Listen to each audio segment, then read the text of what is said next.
Okay, so for today, we're going to start our conversation on image classification. Um, and actually, like we're really moving to a different stage of remote sensing, starting like we started by doing like introducing the different data, the data quality, different resolutions. We did a little bit of LiDAR, so you already have the idea of classification, because from LiDAR, you can extract elevation, you can classify building footprint, and you can also calculate a bunch of different attributes. And today, for like image classification, we focus on the classification on optical image, on passive remote sensing, and mostly multispectral sensing images. So today we're going to cover classification basics and also talk about a very commonly used group of methods called unsupervised classification. And next time we're going to talk about supervised classification. So you will know the difference, but also just keep in mind unsupervised versus supervised classification. They refer to a group of different algorithms and methods. It's more than just one simple thing. And also, I felt like we should have some time to also get started on lab 6 because I want to introduce the idea so that maybe you can get ready doing some data or, but either ways. So if time allows, we'll talk about lab 6, the new lab on image classification. We're also just, use this diagram, this remote sensing process diagram to once again look at where we are. So really before the midterm, we were just talking about the different energy interactions, how data were collected, the spectral signatures, different resolutions, different platforms, active versus passive sensing, and also the different types of satellite and their resolutions. We also, we have been just using Erda's Imagine to look at data, maybe to visually examine the data and interpret the different net covers. So really, so far, we haven't talked about anything on data analysis. We have been on data acquisition for the most part. So from today, for the rest of the term, we're going to focus on data analysis, extracting information. So, we're not really dealing with original data anymore, the raw data anymore. We're going to focus on extracting information from the data. So, once again, just like the LiDAR data, we started with using the LiDAR point cloud, and you can extract elevation information and the building information. And you can really, like, if you want to go further, you can build more detailed three-dimensional models. So it's the same thing for your regular multispectral remote sensing, like Landsat. You can extract land cover information, you can extract temperature information, you can map different ground features, and you can map different disaster events. So after the midterm, we're going to focus on data analysis, extracting information, and maybe presenting the information in the form of maps and tables, diagrams, and you can further compute different products. And also you can also bring in your GIS knowledge to do something more than just making a map. So for today, once again, we're going to start with image classification basics and also focus on the unsupervised classification. And also I want to talk a little bit about the big picture idea. I'm sure many of you have heard of the term machine learning. So really in GIS, because we're not really the expert who can develop those algorithms. I'm sure some of you can if you have the background in statistics and in computer science. But for most of the things we focus on as a geographer or whatever major that in the social science field, we're more concerned with the application of the algorithms. So in terms of machine learning, remote sensing is really where in terms of GIS is where we're really implementing machine learning algorithms. And many of the algorithms are not new. I know the ideas are pretty popular now, like everyone's talking about machine learning, deep learning, and modeling different data and doing pattern recognition, especially now we have the computing power to do that. But really a lot of those algorithms that we're using in remote sensing, they were first developed back in the 50s. So even if the computer were not that powerful, but the conceptual ideas were there very early on, and that's something we have been using as a remote sensing analyst. When you analyze your data, basically what we're doing is to analyze the patterns within your image data. You can think of, now we can do face recognition very easily. So that's just one form of pattern recognition. So in our case, because we're interested in the Earth's resources, whatever on the surface, whether it's land use and cover, temperature, or other physical or social attributes, we're just interested in applying this pattern recognition techniques, algorithms to study what's going on the Earth's surface, and especially the change, climate change, and also the change on the land surface. So for image classification basics, I just want to talk a little bit about what we can expect from image classification. So far, we have been just really like looking at an image and then say, okay, here are some buildings and here are some trees, and we can plot the spectral signature, and we know they're different. We know for a certain land cover, they have some typical patterns, and we have talked about some fundamental idea about how resolution affects your data. But really, like in terms of classification or information extraction, what do we mean by that? Like what kind of things we can expect from image classification? So for those of you who have taken 392, I'm sure you probably can relate in terms of what kind of product, because in 392, we have been using the NLCD data, the National Land Cover Database. So that's a very typical product you can extract from satellite imagery. And actually the National Land Cover Database is extracted from Landsat data. And they do have the publications associated with the product and talking about what exactly the image classification procedures they have applied. So it's definitely more than just applying, the tools within ERDA's Imagine or within ArcGIS Pro or within a certain program. They have also implemented additional algorithm and some manual process and some even like GIS techniques, spatial analysis to extract the information. So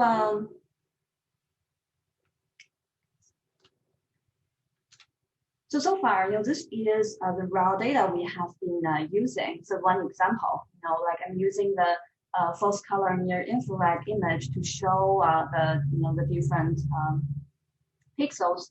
And also, so far, I'm sure you have developed a certain amount of experiences to be able to identify, the red colors are the vegetation colors, whether they're trees or they are grassland, or maybe they are parks, or some of them can be a certain crop, a field, a farm. So, and also, for this kind of the cyan colors, they represent mostly the urban. You can see from the patterns.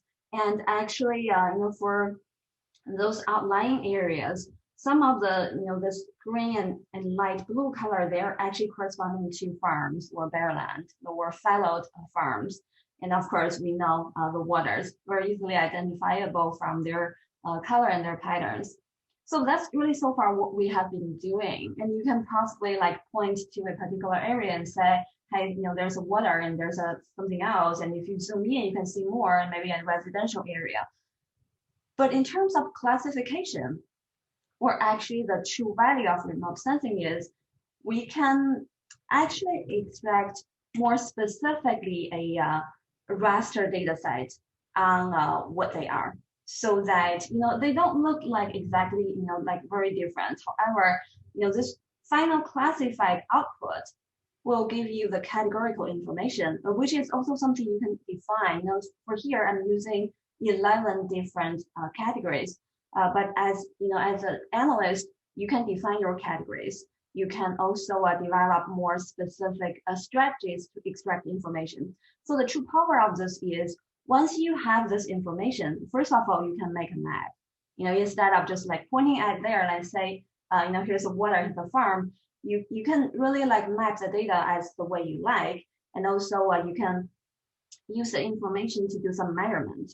So that's the general idea for, and also one of the typical output from image classification is a raster data set that you can use, you can map, you can do some analysis. And I want to highlight one more thing. And this image classification in remote sensing. So whenever we're saying image classification, we're talking about a relatively automatic process, because if you're really like going to identify things pixel by pixel, we can still do that. You can examine, if you have the time, you can examine each individual pixel to assign them a code, assign them a like cover class, or assign them, whatever you're trying to extract. So we're also highlighting this process is automatic, so that that's why we are using some of the machine learning algorithm to identify the patterns. However, I want to be more, because I'm sure you folks will quickly realize once you start working on Lab 6, it's automatic, but it's not really like you click a button, everything will be generated for you automatically. It's automatic in terms of, the algorithm will identify the patterns. However, remote sensing in general requires a lot more input than your GIS analysis. So in GIS, because you all have done some GIS, so we can talk about the experience. So really, like, you make a map, and sometimes it can be time consuming if you're trying to adjust the layout. But really, like, one thing is usually by a button or some functions, or you run a tool and then the results are there. However, remote sensing, some people would think remote sensing is a very tedious process because it requires a lot of human input. You have to be like, even if you're using some of the deep learning algorithms, some of the most advanced techniques, you still have to put in a lot of time on labeling the data or identifying the results, or sometimes doing the verification. So that's a general pattern. It's not going to be a quick process. I know, for those of you who are really like, you have this lot of technical backgrounds, that sometimes you can finish your GIS project in a few hours. But it's never going to be the case for remote sensing, because you just have to put in the time and to really do this manual work. And also that can definitely make a difference. So, and quickly we'll talk about what this, the labor work would mean, but also it does require some intelligent decision making. So in terms of the classification output, we know you can create a map, as a very typical and basic form.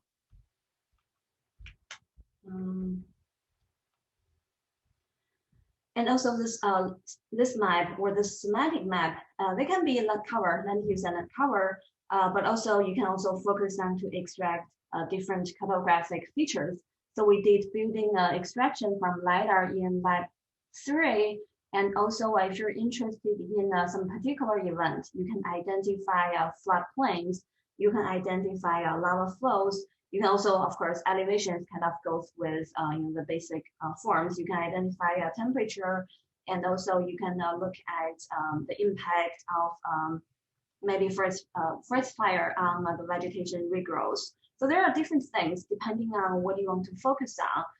But usually I would just say land cover, because it's just all about what is on the ground, whether it's physical cover or some kind of event going on.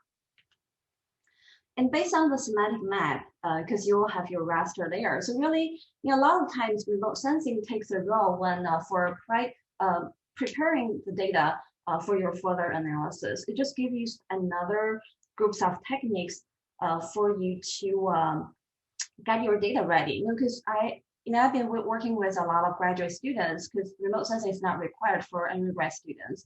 And sometimes people are interested in mapping weekend loss. We do have the data available, but they want to map the cover on it. So without remote sensing, this technique, there's no way you can really do that unless you just go to visit every single weekend loss in Chicago and just take feed sample. That's gonna be very time consuming. However, with remote sensing, since it's relatively automatic, you can do a quick and easy identification. For example, some weekend loss has a certain amount of vegetation cover, and you can identify the different ground conditions in a relatively easy and quick way. So based on the information, you can also compute statistics and do some additional measurements.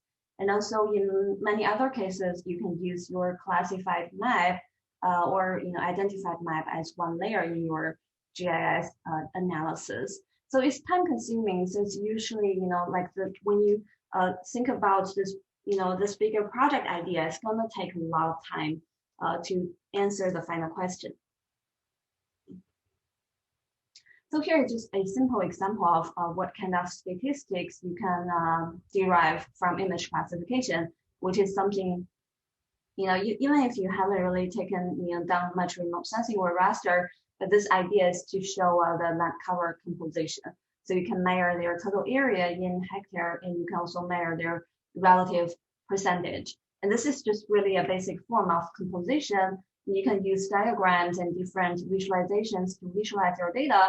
And also you can calculate for other metrics. For example, for those of you who are in different graduate classes or have taken 387, not 87, actually 72, the GIS across disciplines, we talked about using landscape pattern matrix to measure landscape patterns. So really, one of those major use of remote sensing image classified, the classified results is to calculate the landscape patterns so that you can say, whether your the habitat is growing more fragmented or, you can actually measure more specific attributes on the shape, the size, and also the overall distribution of different land areas. So that's about the final product. And just in short, basically what you can produce is a raster GIS layer that is ready to use. It's more than, it's more useful than the raw image that, would only allow you to visually identify or interpret the different colors. Will give you more information that is, can be categorical, can be also numeric if you're talking about elevation or temperature. So now the question is, how do we do that? What information, what data can we use to classify an image? And so far, we talked about each image has a very defined set of resolutions: spatial resolution, spectral resolution, temporal resolution, and also the radiometric resolution. So of course, all this different resolution, all the different informations are used to classify your data, because the higher resolution would allow you to identify more spatial details, and the higher spectral resolution would give you more information on how the different ground colors are different than each other, and radiometric resolution will also give you more details. And that's some of the basic information we know. But here I want to just use this diagram to just once again make the case. I'm sure you still remember this is the spectral signatures. So essentially, for most of the case, the fundamental forms of image classification, whether it's unsupervised or supervised, to be talked about next time, they are basically using the spectral information, which is, well, certainly as you folks know, something only remote sensing would be able to provide. For multispectral bands, for example, the band 1, 2, 3, 4, if we have 4 bands like the ICONUS data, we would be able to use the information, the spectral patterns, to identify different clusters or different ground covers. So usually the spectral informations are used in image classification. However, because remote sensing or image classification itself is a very it's a very important research area actually for a remote sensing analyst, just to develop different techniques and GIS spatial analysis to improve image classification. So, if you're talking about some more advanced form of classification, additional information can be also used in your classification process. For example, some people are talking about using contextual information. So in addition to what is there on a particular pixel, all the different bands, the different digital numbers, you can, in addition, consider the surrounding area. For example, they can really consider for a vegetative area near water, there's a likelihood that this area may be a wetland. So there are some additional considerations, but just for the simplest form, to keep things more manageable for now, let's just focus on spectral information, because for most of the general applications, using spectral information alone would allow you to extract all these basic forms. For example, if you're analyzing vegetation change or urban change, spectral information alone would allow you to identify the different clusters. And I also want to talk a little bit more just to make connection between the different fields. So actually, in terms of pattern recognition, so we mentioned image classification is basically a form of pattern recognition. So pattern recognition is a field of research, actually usually under computer science or statistics. So actually, there are some computer scientists and statisticians whose study areas are actually more pattern recognition. So the idea of this pattern recognition is actually a multivariate clustering analysis. So what we do is, like in remote sensing, we're using the different spectral bands using the digital numbers as multiple variables. So in a band 1, 2, 3, 4, they're basically variable 1, variable 2, variable 3, variable 4 related to the same pixel. So what we are doing is actually to classify the different pixels based on their similarities in terms of their spectral reflectance.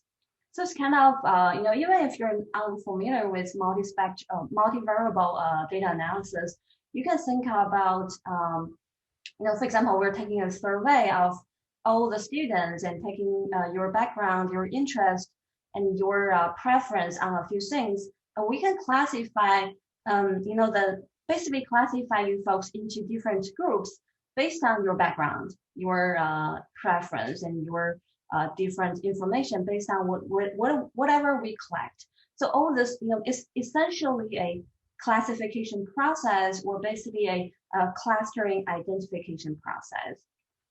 I hope this example makes sense. But we can also talk about the algorithms and look at more mathematical form. So for today, we're going to focus on unsupervised classification. Since we haven't really talked about supervised, so you probably wouldn't see what the unsupervised means. But in general, the unsupervised classification requires less input. So input meaning at the beginning, you don't have to input any training data. However, it does require some input eventually for you to identify the different classes. So we're going to talk about the general process. There are 2 steps within unsupervised classification. So we're going to first talk about the first step, generating clusters, and also talk about the 2 algorithms. They're basically k-means and ISO data. And those are the 2 commonly used unsupervised classification algorithms implemented in most remote sensing packages. So first of all, for the generating clusters, so for any program you use in terms of doing the unsupervised classification, your first decision is about generating a certain number of clusters, and you determine the number as the analyst. And basically, once you give a number, the program will group your pixels based on their similarity in terms of their spectral signature into the number of clusters as you defined. For example, if you say 50 clusters, the program will just try to classify your data into 50 different groups, different classes, based on their spectral patterns, spectral similarities. So I just want to show you the interface, the dialogue from ERDA's Imagine, but also, no matter if you're using some, other programs, ArcGIS Pro can do some classification. They have been adding this image analysis component. And also there are some additional program. Also, let me just mention one additional program that we're not introducing here, which is also commonly used, called NV. It's another very commonly used program, but also I feel like it's very easy to to make transition from one program to another. I started with ERDA's Imagine in school, and to me it's more like transferring to NV took like 2 weeks maximum. So it's just more like how do you make the transition from ArcGIS Desktop to ArcGIS Pro. There are fairly similar. They're usually based on the same set of ideas. So for unsupervised classification, so all you need to do is to enter your input data, and then you want to save your output. And then as you folks can see, there are two methods, which is what we're going to focus on today, k-means versus ISO data. And one thing you have to input is the number of classes, and which will affect your results largely. And they also offer additional information. If you chose ISO data, there are some additional information that you will learn in the lab.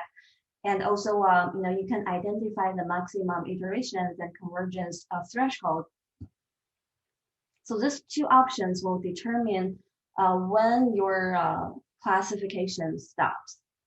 So that's the general idea. But for now, let's just keep in mind there are two methods, k-means versus ISO data, which are commonly used on supervised classification algorithms. And also you need to define the number of classes. So next, let's talk about how this process works. So let me actually switch to a visualization, and I can send you this to the chat. It's also in the slides if you would like to explore afterwards. So Stanford did this visualization to examine, basically to visualize how k-means clustering works. So I want to just use their animation, this visualization to try to make sense. So let me just first explain how do we translate the idea. So first of all, you can think of all the points here are individual pixels in our image. And also, of course, k-means clustering is a very generally commonly used technique for classifying data. So it's not unique to image classification. So whenever people are talking about classifying data using multiple variables, k-means is oftentimes used. So here, let's just think about the individual points as individual pixels. And what we are looking at the two dimensions, x and y, the horizontal and vertical axis, you can think of them as two different spectral bands. So of course, we couldn't really visualize more than 3 bands at a time. Basically, you can only look at either 2 bands or 3 bands if you're doing a 3D-dimensional visualization. But let's simplify, just 2 spectral bands at a time, individual pixels. And the 3 triangles are actually corresponding to how many clusters you are trying to generate. For example, in this case, we can see in the data itself, I guess we can say there are 3 major clusters, and there may be some additional clusters as well. And let's just first say we're going to, so the analyst is going to generate, for the data here, for all the pixels here, we're going to generate 3 clusters or 3 centroids using their terminology. So let's watch how this process goes. So initially, this k-means will start by using some random locations. For example, now the 3 triangles, the 3 initial cluster centroids, they're just random at the bottom. They're nowhere close to the distribution of the data. So the first process of the k-means is for all the pixels, for all the points, they're going to be attached to the closest centroid. So basically the closest triangles. So let's do this first. So now, as you folks can see, all the different pixels are labeled with a color. 2 is a closest triangle. So once this is labeled, the k-means will recalculate the center location to move the triangles. So apparently now, we know they're going to move. So let's update. So this update will actually recalculate the center based on the data and then move the center. And once the center is moved, they're going to reassign the pixels once again to the closest triangle. So let me know if you have trouble following me, or if you want me to show some process. So now I once again find the closest centroids, And and once again, they're reassigned. Some of the pixels they now goes into a different group, different color. And we can once again update centroids and then find closest. So this process is, it's an iterative process. They'll just go and go until they reach a stable status. So as you folks can see, no matter how much more I'm clicking here, they're not moving anymore. So we have reached to a stable point. So one thing I do want to point out is, so this k-means because it starts with some random centers. And also it's kind of a randomization process. So actually, I don't know if you folks are testing something, like simultaneously, your results may be different than mine. So they're actually very sensitive to the initial stage. And also since it's randomized, which means, as we try different things, the results can be different. Once again, like if we try additional things, and also you can actually use more different clusters, the pattern can really change a lot. So that's how, image classification, unsupervised classification based on k-means works. And they're just trying to find out the clustering of your data. However, if you change to a different number of centroids, which means you're trying to classify your data into more classes, your results can also be different. So, there's still some decision making on, how many clusters you're trying to generate, and also how, originally your data distribution looks like. Any questions on the k-means clustering?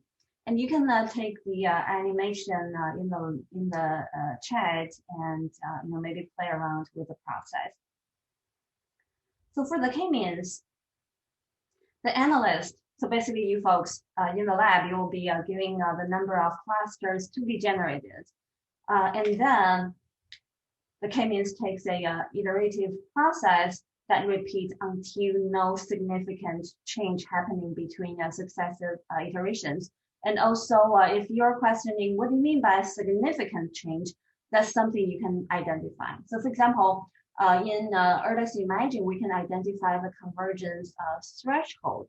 So that is a kind of a way we're identifying significant changes. So by saying 0.95, we're talking about 95% of the data stay the same. So if that threshold is met, we say there's no significant change. So you can increase the threshold if you want to put a more stringent process. We want to stay with like 99% of the data stay the same. However, another decision you have to make is, because you don't want your k-means to run forever, so you don't want it to stop. So there's also a decision about you want to reach 99%, however, it just never reaches 99%, and then you're just in this endless loop and just keep running without getting out.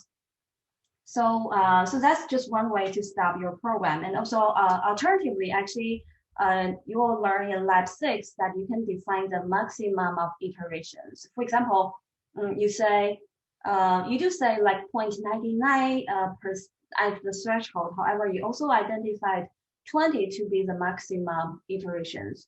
So which means your program will stop at the 20th iteration, even if the overall convergence rate doesn't reach 99%. So you can use them in combination so that there's a stopping point for you to move on. And just to quickly summarize, for the k-means, they first compute the centroid of each cluster. And also, you can actually define the centroid, the initial location of the centroids, but also you can choose to identify, use some random centroids. So once you computed the centroids of each cluster, each pixel will be assigned to the closest cluster. And also the closest here, we're talking about the data space, not the geographic space. So closest means each pixel will be assigned to the most similar group. And then like once we get there, I will recompute the centroid of each cluster once again in the data space. And this process will just keep going until we reach a certain status, there's no significant amount of change, or you have reached a certain number of iterations that you don't want to continue, because otherwise it's gonna take forever. So actually in ERDA's Imagine, you can actually observe for each iteration what is the corresponding convergence threshold. So, it's actually very interesting and important for you to observe, so that you know how many, how high of the convergence you have reached at a certain iteration. So that's a process, once again requires analyst input that you can actually let the program run without worrying about anything, just wait it to finish. But also by observing it, you will get a better idea of eventually how high you have reached. So if you have gone way beyond 95% or your desired level, this pretty much means you're good to go. But also, maybe your program just stopped at the maximum iterations without reaching a good number of convergence. So in that case, you probably want to start over just to run this process once again. So, there are still like a lot of important decision making that is more than just hit the button and go and feel like it's a pretty tedious process. It's actually not, because with the same set of image, same program, same number of clusters, different analysts can generate very different results. For example, we can really compare the results from lab 6. I'm pretty sure every person will have a different map because there are a lot of decision making in there, and especially when you finally label the classes. So let's also talk about another classroom method, which will be the one we're using in lab 6. So ISOData, which stands for the iterative self-organizing data analysis technique. So usually you can just go with ISOData because that's it's shorter, and also people would be able to recognize. So it's very similar to K-means, but it's more flexible because ISOData would allow you to change your groups by merging similar ones or splitting a cluster with too high of a variability. And also, it also allows you to delete small clusters. So which means when you use ISOData, instead of giving a fixed number of clusters, you will give a range of clusters, because that would allow this algorithm to change between, you can merge or you can split or you can delete. So that's a major difference. And actually in the program, because ISOData would allow you to have this additional options, you will have to determine like what is the criteria for merging, what is the criteria for splitting, and what is the criteria for deleting. For example, if your algorithm somehow identified a very small cluster with only 4 pixels, so apparently it may not really be useful, because the 4 smaller scattered pixels, they're likely not really corresponding to anything. They could be just mixed land cover, and also it's very hard for you to label. So in that case, you can do like deleting small clusters that is fewer than 4 or 5 number of pixels. So by identifying the different criteria for doing the changes, and also a range of ISOData clusters, different number of clusters, ISOData will give you some more flexibility, but also some more decision to make. So once you either use K-means or use ISOData to generate your clusters, the second step is to identify the clusters.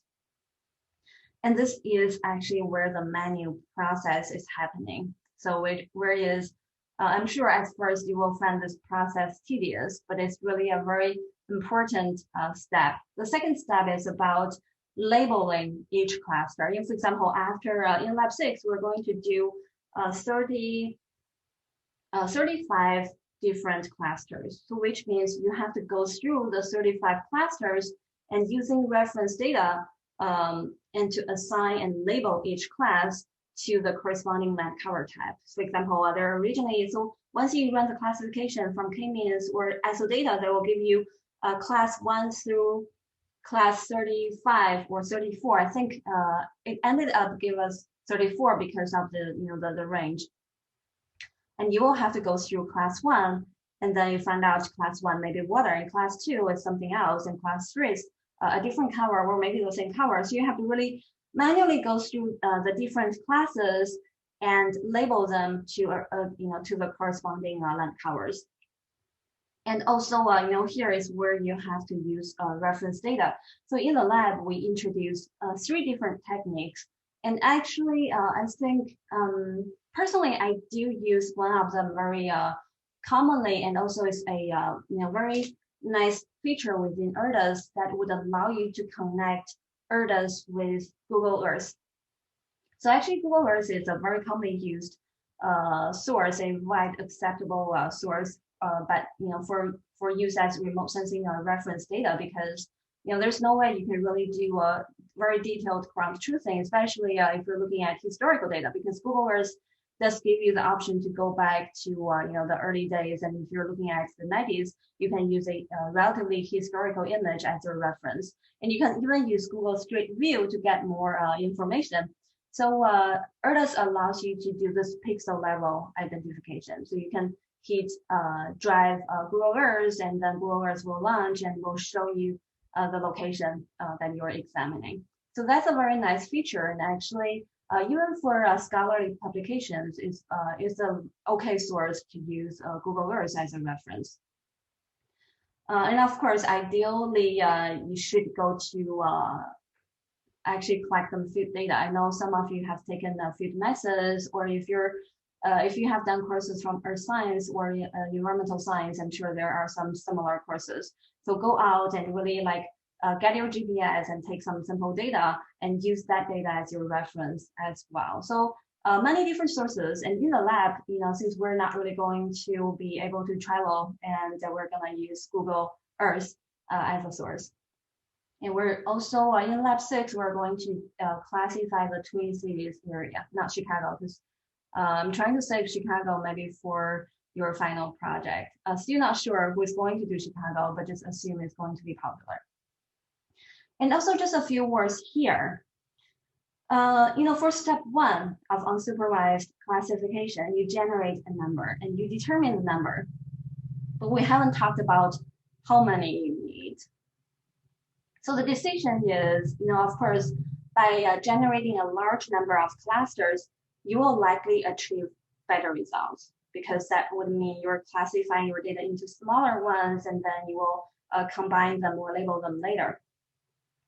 However, because we know there's a manual process in step 2, so you don't want to overwhelm yourself, right? You don't want to really generate 1,000 clusters and identify the 1,000 clusters one by one, because that's too much work.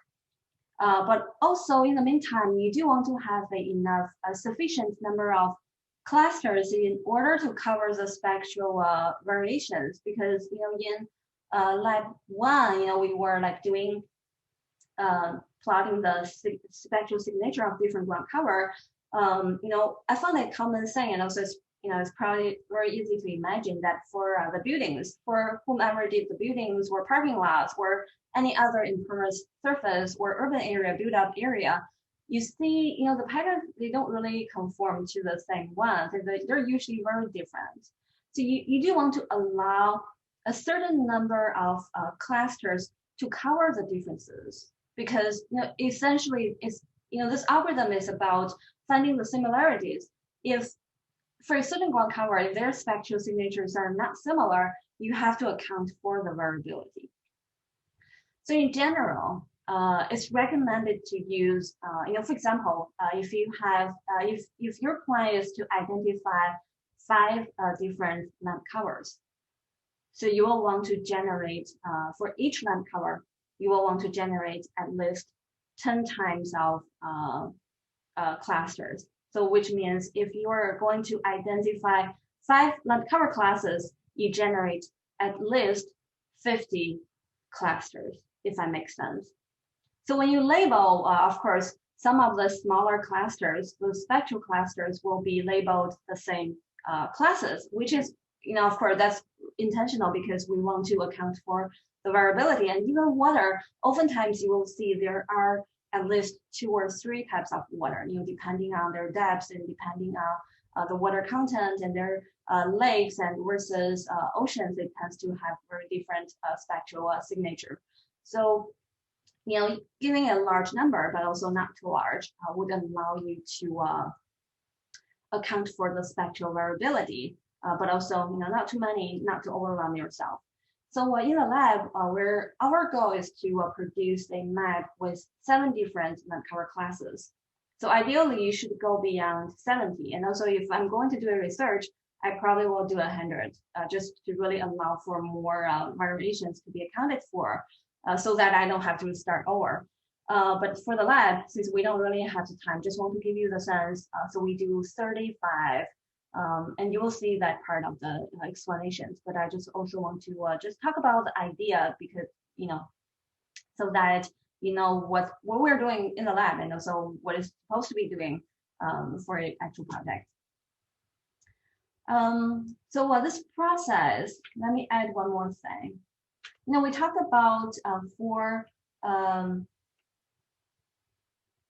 k-means and SO data, the algorithms are iterative. But I do want to point out another, another kind of an important note here regarding this 2-step process for unsupervised classification. So it's actually very common after you did your cluster identification, you will realize it's far from ideal, and you want to improve. And that would mean you probably want to go back to step 1. So, the algorithms are iterative, so that's computer automated. However, this manual process sometimes would require a, back and forth. You would repeat in order to achieve better results. We're not going to do that in the lab for sure, because, if you're really trying to do, trying to do the improvements, you probably, you can spend the rest of the year just to classify image, but we don't have the time. So for this lab, we're going to stop at step 2. However, for question 4 and 5, the last 2 questions, you can think about some potential things and ways you can do to improve your classification results. Just imagine you're going to do this once again, what you can do, and sometimes it's even about redesigning your classification scheme. Maybe not 7 classes anymore, maybe 8 classes, maybe 6 classes. So you have to adjust your research design. That really points out another feature about remote sensing. It's really time consuming. It requires a lot of human input, but also, from what I've heard, people doing GIS job versus remote sensing job, your hard work will also get paid off. That's what I learned for sure. And also, in terms of the career options, there are some precision agriculture firms and using remote sensing heavily. So that's just one of the major applications. Okay, so this is how your program will look like. And I'm not showing the same data. This is the Sentinel-2 data for Chicago, original image versus the classified image. So what you can see is they look fairly similar, because the classified image will just take some random color, the default color, and you have to label them by identifying. So there are some common techniques we'll introduce in lab 6. You can, for example, right here, I'm highlighting now I'm trying to decide class 2, the classification for class 2. So I first change the class 2 cluster into yellow. So that would allow me to highlight the areas classified into class 2 and allow me to visually examine. Like I can also link the 2 data and just to really compare what is there. I think that's actually the water area. And also, you can actually just do this for the rest of the classes, and the program would allow you to, connect to Google Earth by looking at the same thing through, historical image, and also you can use Google Street View to examine whatever the ground cover being examined.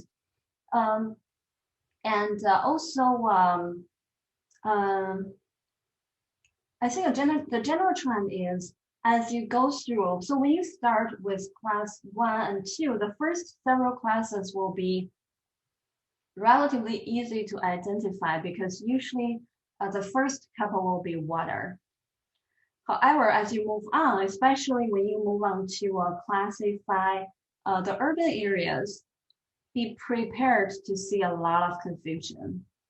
So that's another part. It's more than just tedious, because it's more than just going through them because you have to make decisions.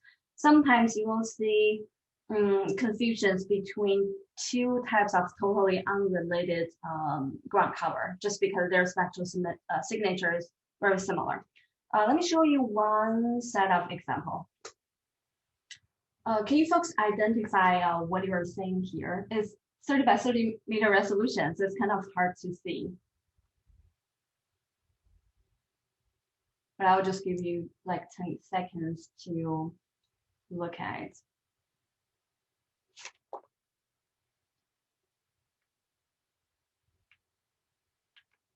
I'm also taking a screen capture from Google Earth, if that helps. Maybe better. So the first area, so I'm actually specifically looking at this bright area in the near infrared image, false color image. And this is part of a farmland. You can actually see the irrigation patterns, agriculture. And the second part is a urban transitional land and to be developed and still largely, bare land looks like.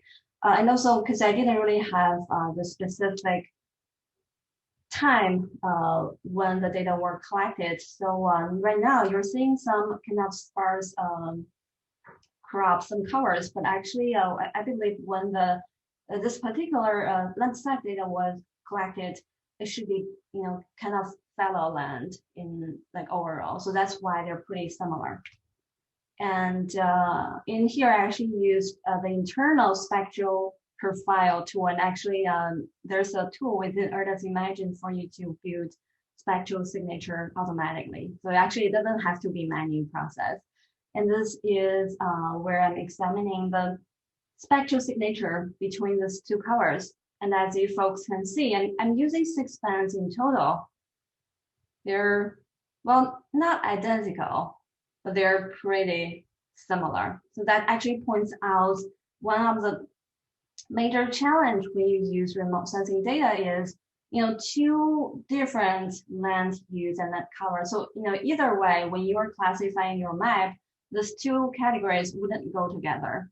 However, you will see this confusion a lot. And even if you're doing urban and non-urban area, these two areas, like you either end up with having a lot of urban in the farm area, in the remote rural areas, or you would end up with a lot of farms in the urban area. And this is a major challenge with remote sensing, but also, in the process of labeling different classes, I'm sure you'll find out some more to talk about. So I would say when you go through the different classes, so instead of trying to achieve the best results, and first of all, you will never be able to achieve 100%. So that, in general, when you classify remote sensor image, as long as you can achieve 85% accuracy, that's good enough.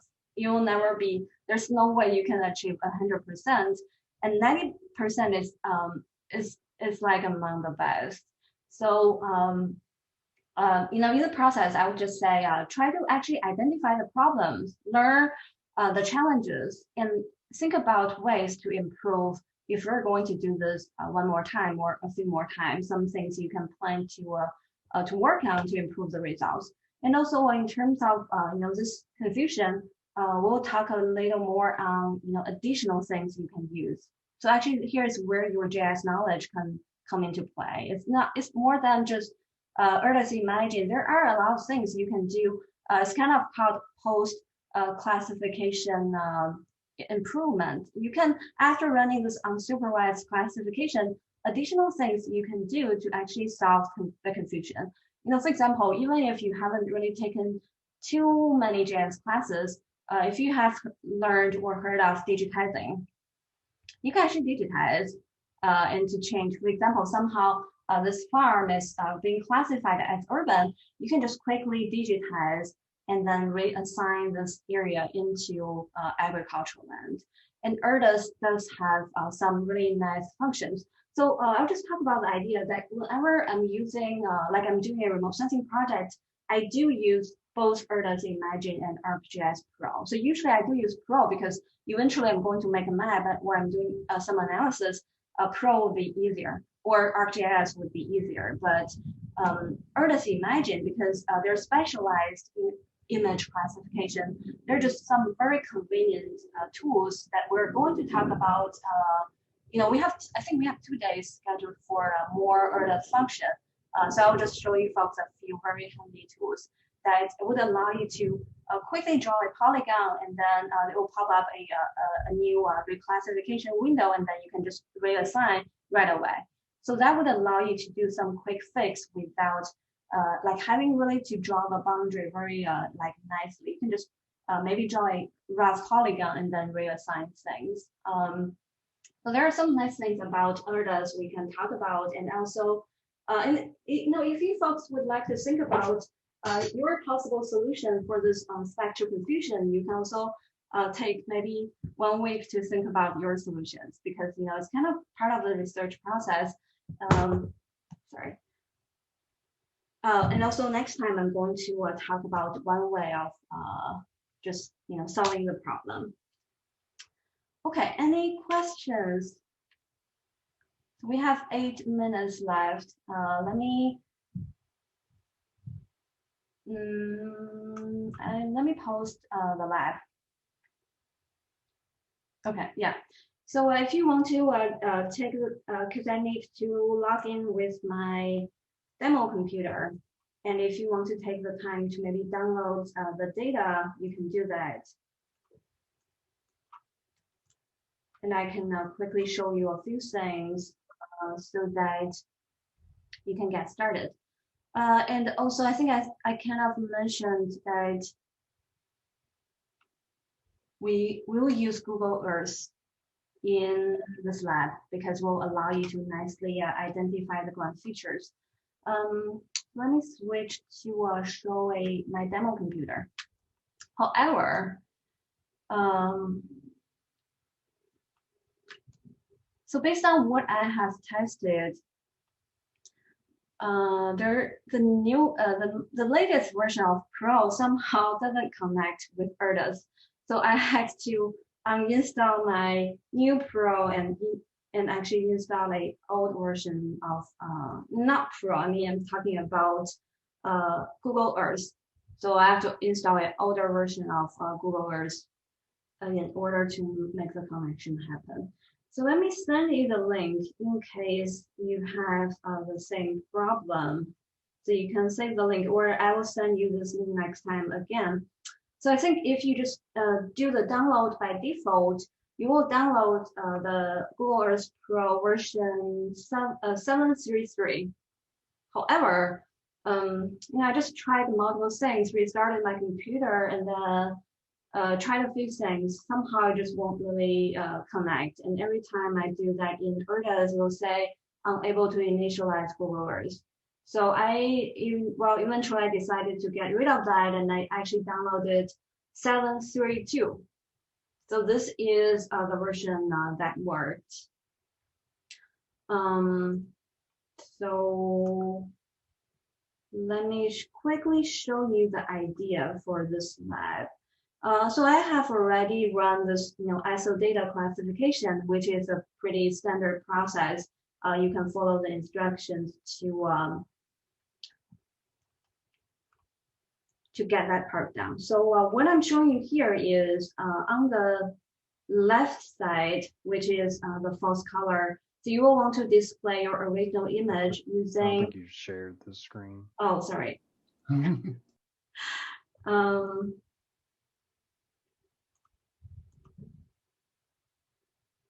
okay, I'm sure now you can see my ERDAs. Yeah. So on the left side, we're seeing the near infrared, this false color combination. So when you display the data, you want to make sure that you use it's Landsat 8 multispectral, and then you choose false color IR to show the image in here, or that would be easier. Or you actually, I think in terms of the band combination, it's 5, 4, 3, because for Landsat 8, the band 1 is their coastal band. So they're actually adding one more before the blue.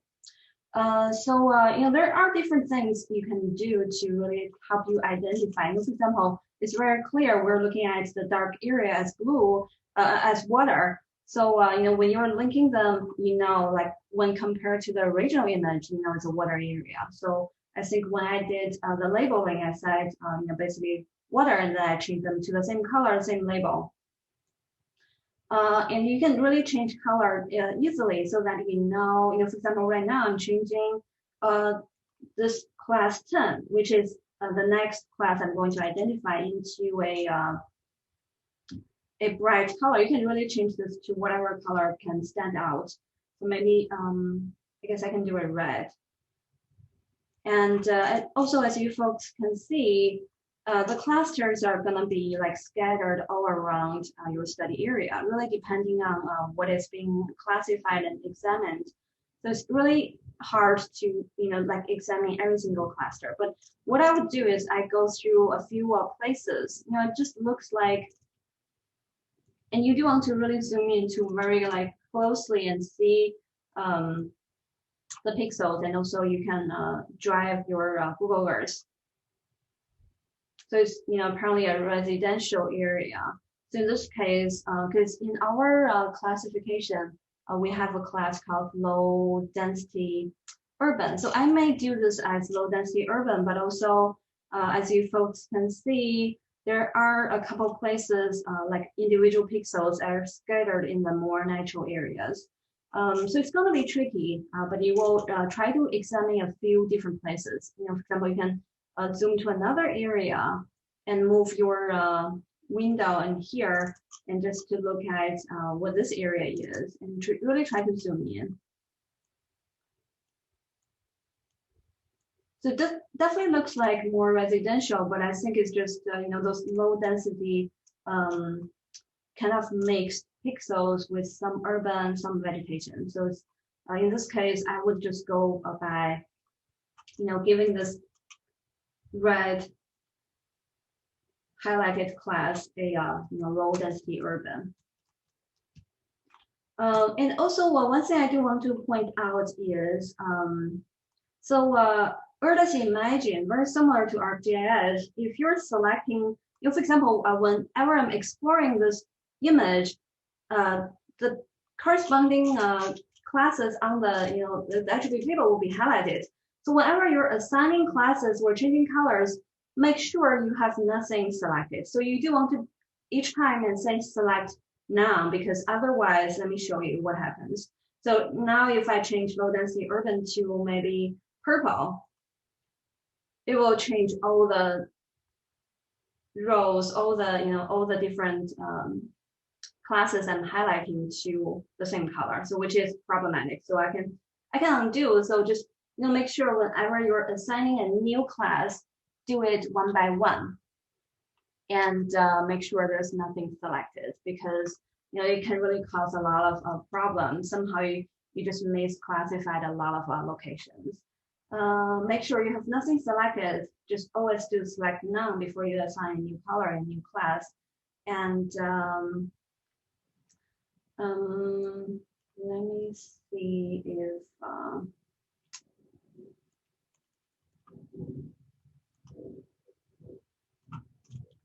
yeah, there's actually another tool that you can use. It's called swipe. So some of you know ArcGIS would allow you to swipe. However, I don't recommend the swipe tool in ERDAS. It's not very easy to swipe. So oftentimes it just only causes a lot of confusion. So if you want to compare with the original image, I only recommend doing this link, which would allow you to compare things side by side. So I think it's good enough. It should give you enough information. And also somehow if your Google Earth just wouldn't work, so say if they don't connect, instead of spending a lot of time fighting with the program, alternatively you can do by changing the coordinates to line and long, and then you copy this coordinates, and then you go into Google Map, and then you paste the coordinates.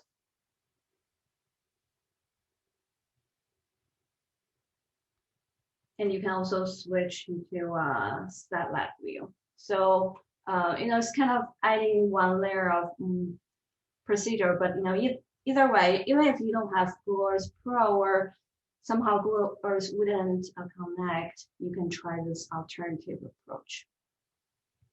Okay, so this is what I want to just show you today, so that maybe you can get started on this lab earlier. Okay, I think that's really all for today.